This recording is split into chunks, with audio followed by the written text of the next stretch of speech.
Hi, I'm Kristen Elizabeth Clark. I'm here on the red carpet at the Newberry Caldecott Wilder Banquet. I have the honor and the privilege of speaking with Peter Brown, who received a Caldecott honor for Creepy Carrots this year. Peter, welcome. Thanks very much for having me. Can you tell us what it was like to get the phone call?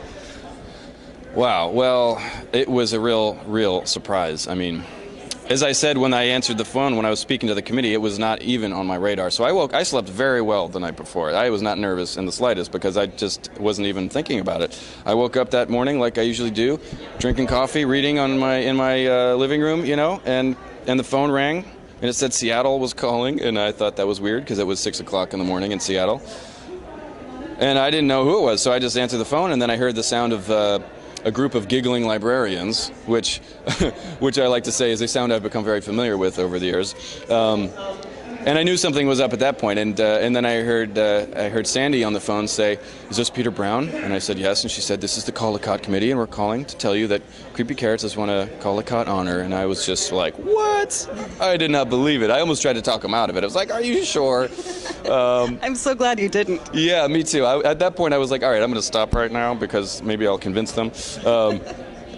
And then we just chatted for a little while, and I was nervous, and I didn't expect it. I mean, my heart went to like 1,000 miles an hour in the blink of an eye. So I just was kind of like, all right, well, thanks so much. I'll talk to you later. I just wanted to get off the phone before I made a fool of myself, So it was a pretty brief conversation, but it was fantastic. I know that you have written and illustrated several of your own books, including Children Make Terrible Pets, That's right. and You Will Be My Friend. How is the process different when you are illustrating books that to somebody else's text? Yeah, well, it's a little less stressful because I don't have to make all the decisions myself, So first of all, it's slightly more pleasant in that regard. It's a little liberating, actually. Can you walk me through a typical day in the life of Peter Brown? Sure. Well, I like to begin my day reading, actually, to get my kind of creative juices flowing. So I usually wake up and have some coffee and read for maybe an hour, just to get me in the right mindset. And then I'll go into my studio and I'll start working on whatever happens to be the task at hand. It might be working on writing a manuscript. It might be working on sketching out a sketch dummy or doing final art or something else. Occasionally I'll get other kinds of projects too, But usually I'm sitting down at my desk at around 9:30 in the morning, and I'm there all day long. And one of the downsides of working from home is that my work is always there. So I sometimes work late into the night, later than I probably should.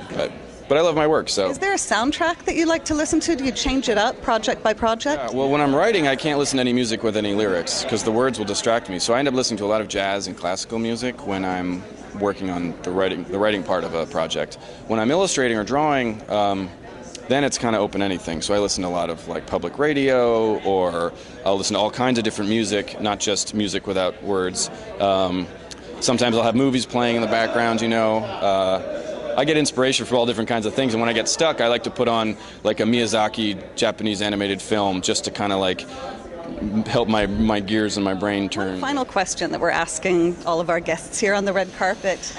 If there were any object or thing in the world of Kidlit that you could steal, what would it be? That's a good question.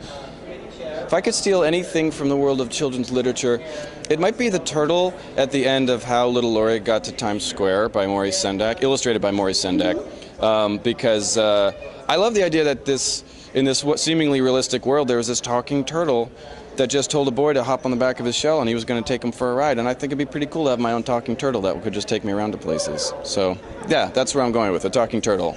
Okay. How's that?